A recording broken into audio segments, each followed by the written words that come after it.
By CoinDCX, your gateway to crypto.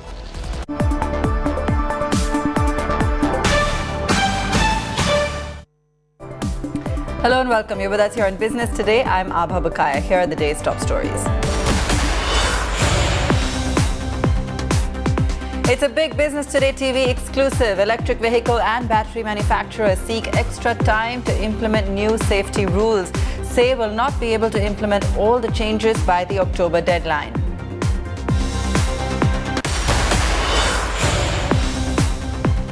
Dalal Street bucks weak global sentiment, manages to snap its three-day losing run. Sensex up about 300 points and Nifty back above 17,600. FMCG and financial stocks lead the charge.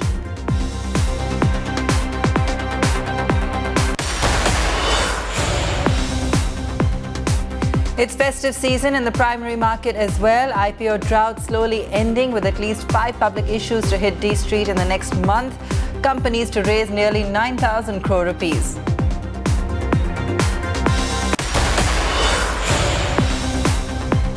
Gold plunges to its lowest in 7 months. Festive spirit bypasses the yellow metal as it's weighed down by spiraling inflation in the US. Is it the right time to buy gold before Diwali?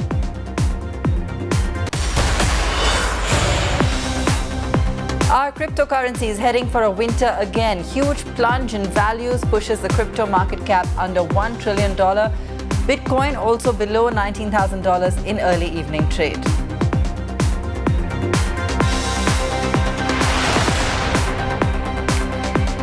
Now, despite a spate of electric vehicle fires in the recent past, EV and battery manufacturers have expressed their inability to meet the deadline for new safety standards.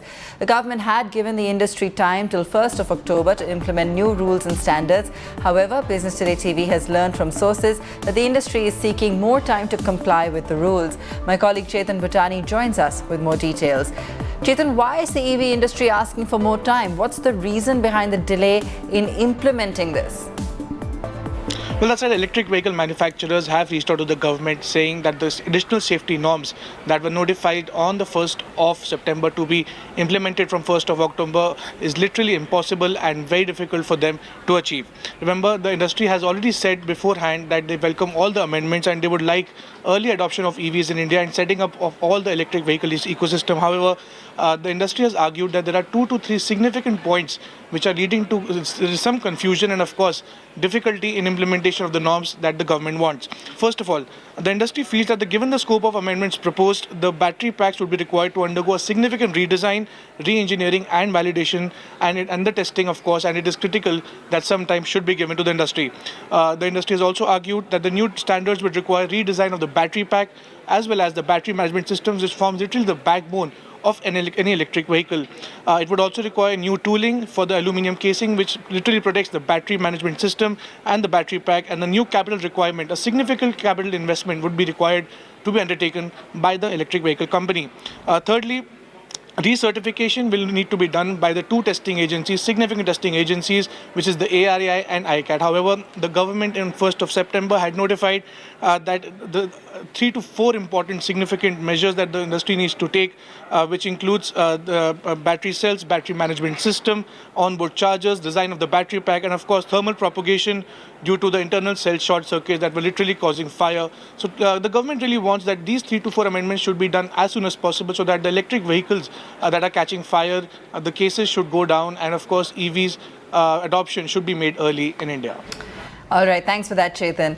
Let's take a look at how markets fared today. And after a complete smashing on Friday, they bucked the global trend and in fact saw a smart comeback today. Sensex up 300 points, Nifty also reclaiming 17,600. FMCG stocks, financial stocks, those were the ones aiding the rebound. M&M was the top Nifty gainer following a 30% stake sale in its renewable energy arm. Bajaj Finance, Adani Ports, SBI Life and Hindustan Unilever were some of the other blue chip gainers. On the downside, metal stocks came under pressure. Tata Steel, JSW Steel, Tata Motors, Britannia, Power Grid, some of the top laggards in trade today. While the Indian market has outperformed its peers, the volatility has continued to mar Dalal Street in the past few months. Moreover, a hawkish Fed is making investors jittery. So where can investors find value in such a market? Which sectors will drive growth in time to come? I spoke to Mahesh Patil from Aditya Birla Sunlife AMC. Listen into an excerpt of that conversation. Mahesh, what a shocker we saw when it came to the exchange late last week, particularly on the back of those fears with aggressive rate hikes that we're seeing in the US and the Fed's continued hard stance. What do you think is in store for stock markets after we've seen this extended period of volatility?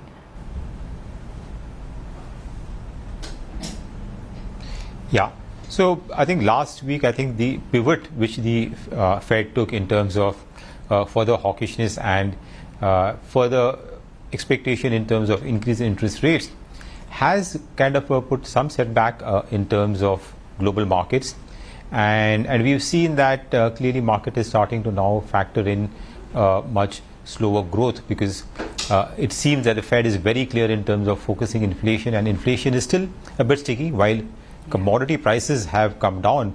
In US specifically, if you look at the labor market, is still fairly tight, and it will take some time to cool off is what it looks like. So you will probably have now much more extended period of the high interest rate cycle, which the market was earlier expecting that probably with inflation coming down, commodity prices coming down, you would see the reversal in the current stance will happen much earlier. So I think clearly that was a disappointment. And but in India, surprisingly, I think we've seen that markets have done much better. Even our policy rates, if you look at it, while expectations are they will increase in line what kind of increase we are seeing globally, but our 10-year bond yield really didn't move much compared to the movement what we saw in the US 10-year. So India is actually looking much better in terms of its macro outlook, in terms of its growth outlook. And I think for the first time actually, which is really surprised me also, is that the volatility in not only Indian markets but in the US 10-year and the currency has been much lower than what we've seen in some of the other, not only the emerging markets but also the developed markets. So I think in the short term there is still some concern. I think one has to wait and see where the reset happens and where the expectations in terms of growth settle down. And that in turn where the earnings growth expectations settle down, because I think that would again be recalibrated, and you could see some downgrades to global earnings growth. So of course liquidity is the one question based on global recession possibility, so on and so forth, and appetite. But the other part of it is also India's attractiveness. Valuation apart, which story is really the one that's going to really bring that that liquidity coming into India? Mahesh, it's, like I said, is it across the board? Is it more domestic oriented sectors? Would it be pockets that you feel are now going to really lead the way? The old economy may be staying behind. Are we going to see the new age counters start to revive? Will it be more consumption led, or banks? Where do you see the action really kicking off? So I think for the first time actually in India we are seeing multiple levers supporting the economy going forward, though there could be short-term challenges which could be there because of global growth concerns. But if you look at if you look at consumption, which is the largest part of the economy, there are signs of revival, especially rural consumption, which was impacted last year, especially after the second wave of COVID.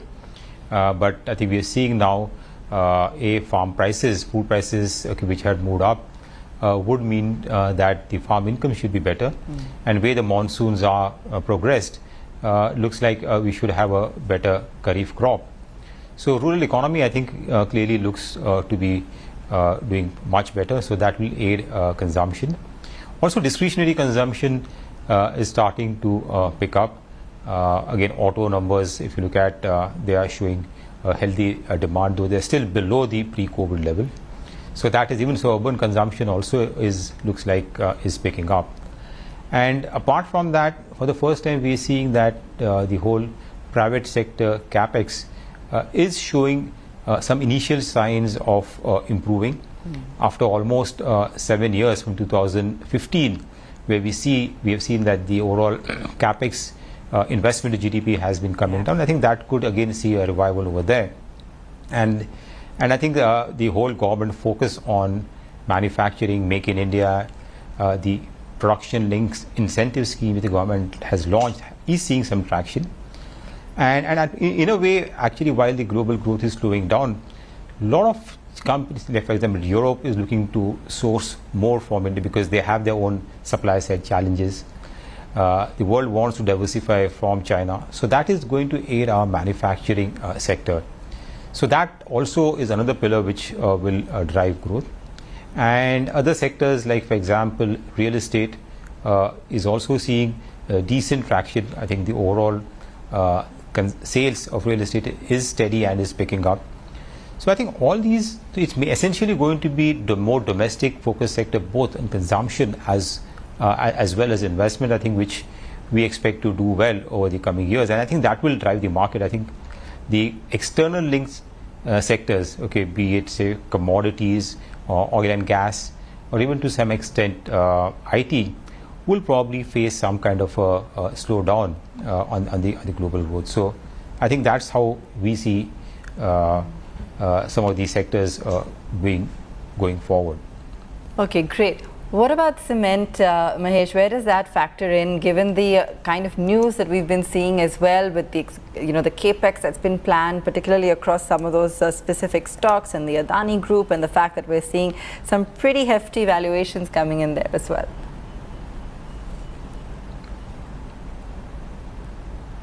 The cement sector, again, it's again a play on the domestic economy, the whole investments, and also real estate, because a lot of cement demand goes for building houses and not just infrastructure. And I think there, overall, what we're seeing is that now, even in rural India, a lot of households are moving towards from old dilapidated houses and trying to reconstruct the houses. So I think the demand from the rural sector, housing sector, is also likely to improve. So I think demand should be fairly decent for cement going forward. But I think cement is also, I mean, the sector is driven by the cement prices, right? And also the contribution margin over there. So on the margin front, I think we've seen pricing pressure because of the margin pressure because of cost increases, especially the fuel prices, the petcoke prices and oil prices which went up. And I think that is starting to now come down. We've seen petcoke prices decline by around 20% or so. And so I think in the next few quarters, I think that benefit should trickle down.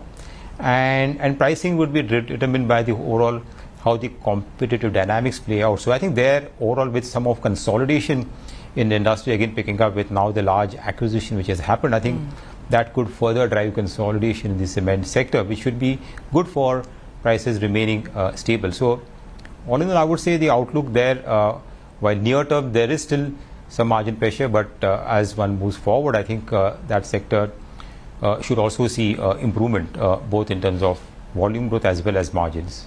And you can catch the full interview on businesstoday.in as well as our YouTube channel.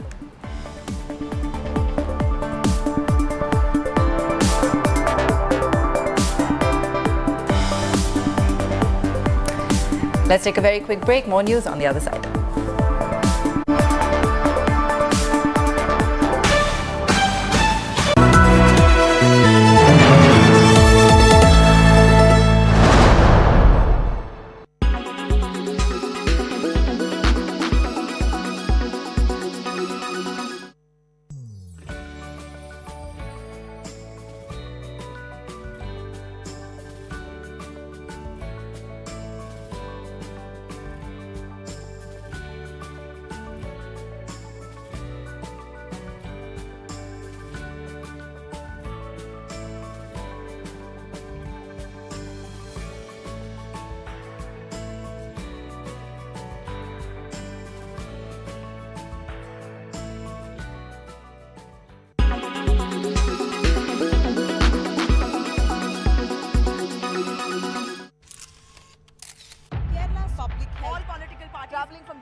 Armed with facts, she takes the news by its horns. You think the future of these students are not hampered? Fierce, bold and direct, setting the tone for the biggest stories. from every corner and every angle.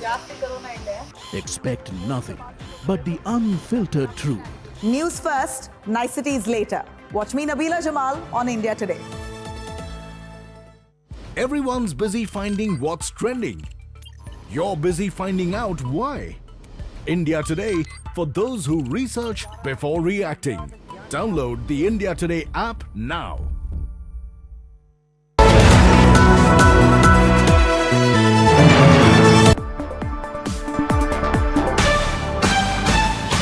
Welcome back. IPO season is back, and how, with as many as 5 public issues for nearly 9,000 crore rupees scheduled to hit the market in the next 1 month alone. That's not all. At least 70 companies are waiting in the wings to raise over 1 lakh crore rupees through the primary market in the coming 12 months. They were some of the most anticipated IPOs ever. E-commerce and fintech superstars which investors were just begging to invest in. But the speed at which their shares fell after listing pulled the rug from underneath the IPO market.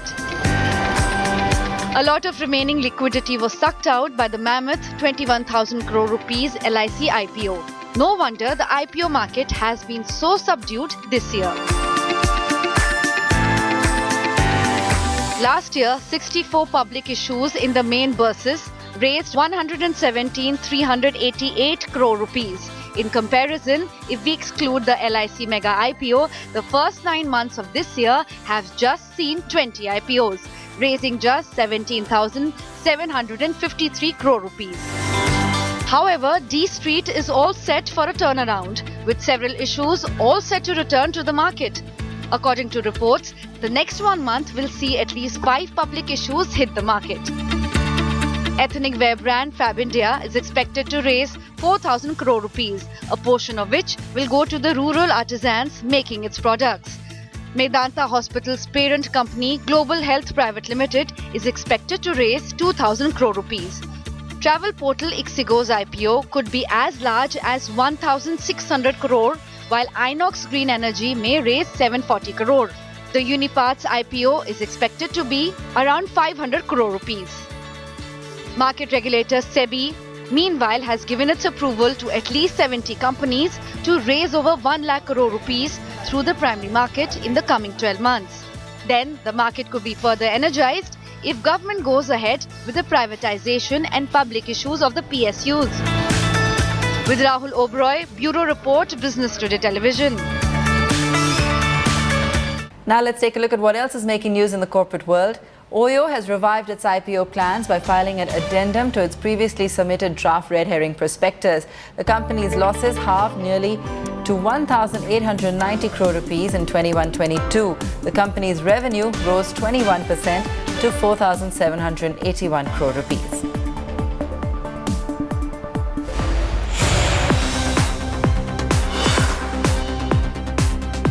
Jet Airways will not be able to meet its September relaunch date. The airline is reportedly facing problems in talks with engine makers of its aircraft. Few of the airline's lenders are also seeking settlement of dues before it commences operations. Skoda has begun production of the left-hand drive version of its SUV Kushaq at its Pune manufacturing plant. The variant is exclusively for export to global markets. The Kushaq is the third car from the Volkswagen stable in India to be exported after the Virtus and the Taygun.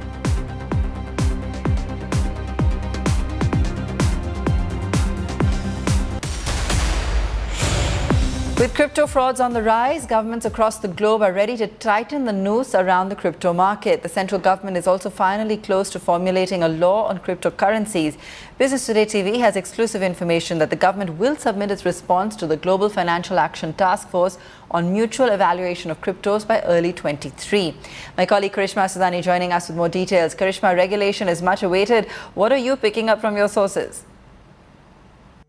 Well, absolutely looks like the road towards legality of cryptocurrency in India is fast approaching, because sources tell us that Ministry of Finance is in fact in significant discussions when it comes to legality of cryptocurrency, and they are doing this in order to present a response to the other companies and to the other countries in order to, of course, come up with a global opinion. Now, this is all after the FSDC meeting that was held last week in Mumbai, but we are picking up that it is for the FATF, which is Financial Action Task Force on Mutual Evaluation, that government is now planning to submit a response. And one of the key questions that FATF has asked is on legality of cryptocurrency and stance of India when it comes to virtual digital assets. Now, government had pretty clearly made it obvious through last budget that they look at taxing VDAs, which is the virtual digital assets, at 30%. But what they've not yet clarified to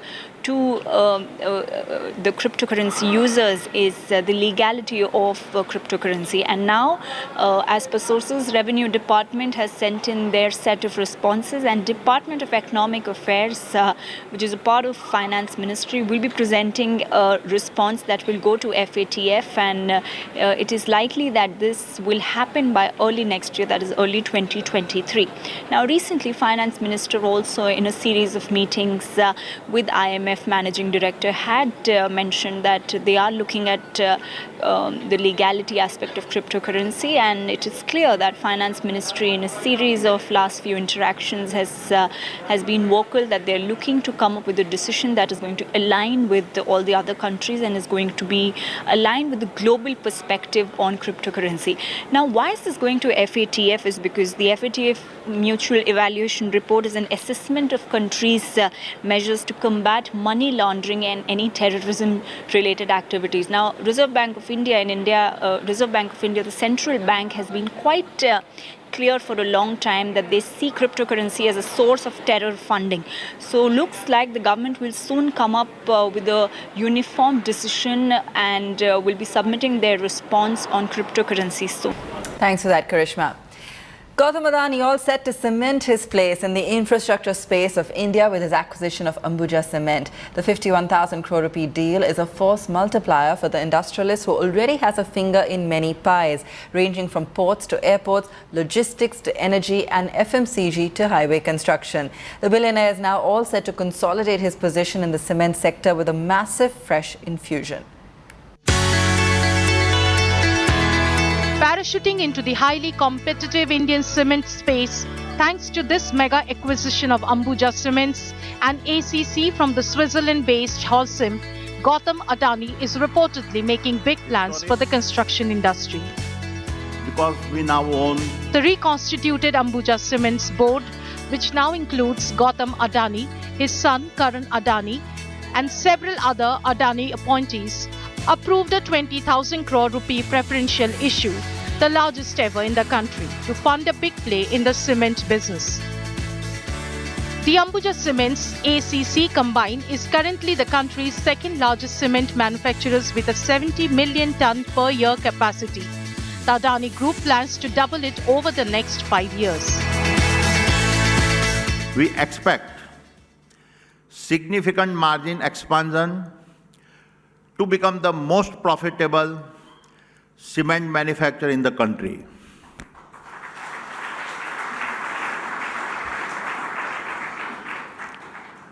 And we anticipate going from the current 70 million tons capacity to 140 million tons in the next 5 years.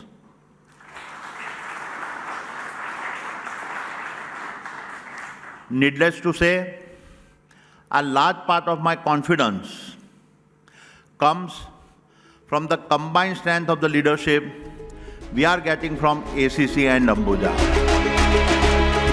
Currently, India's cement market is dominated by Ultratech, which has a 120 million ton per year capacity. The Aditya Birla Group-owned company has already announced its plans to boost this capacity to around 160 million tons by 2024-25 and is also looking at acquisitions.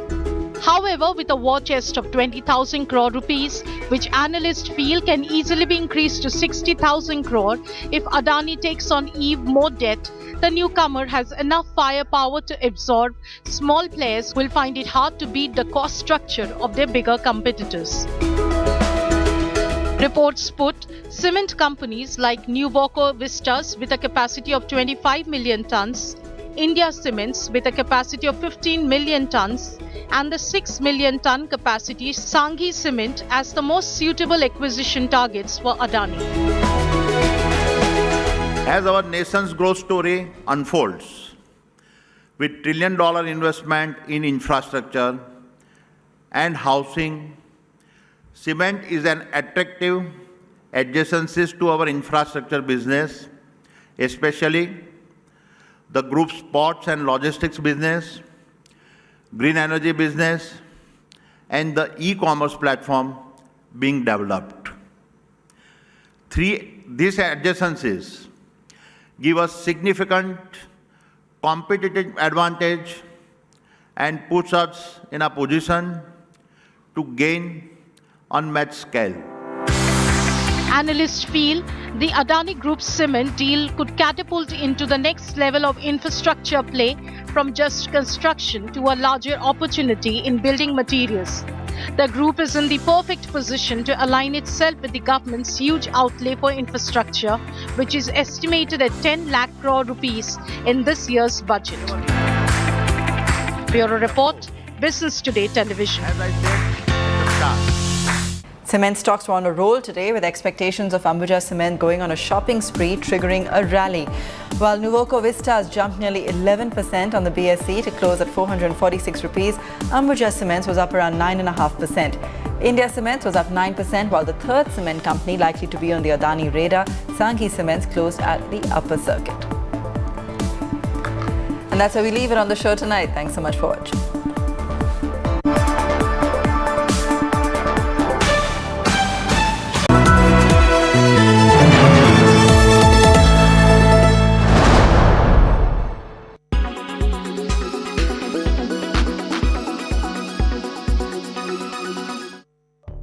Bharat Biotech's COVID-19 nasal vaccine has been approved for emergency use for those above 18. This means an intramuscular shot isn't now the only strategy available against cold virus to deliver a harmless copy of the COVID spike to the lining of the nose. The vaccine is easy to administer as it is non-invasive and does not require trained healthcare workers. You just need to squirt it in your nose. It further eliminates needle-associated risks such as injuries and infections. The Hyderabad-based firm completed clinical trials of the nasal vaccine with about 4,000 volunteers. No side effects were reported so far, but there are also questions about its effectiveness.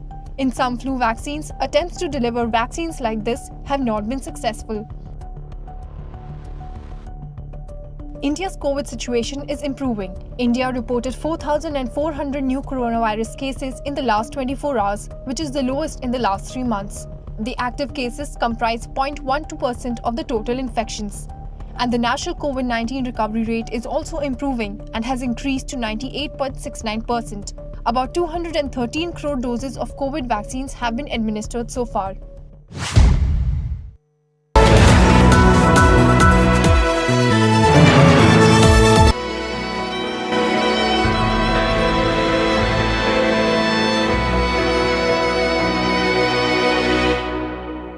It is the end of an era.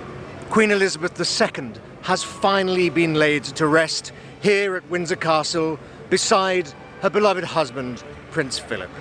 And the great British public also came together to wish farewell to their beloved Queen in an outpouring of grief and affection. World leaders assembled too to pay their tributes to the late monarch. Here's our first report.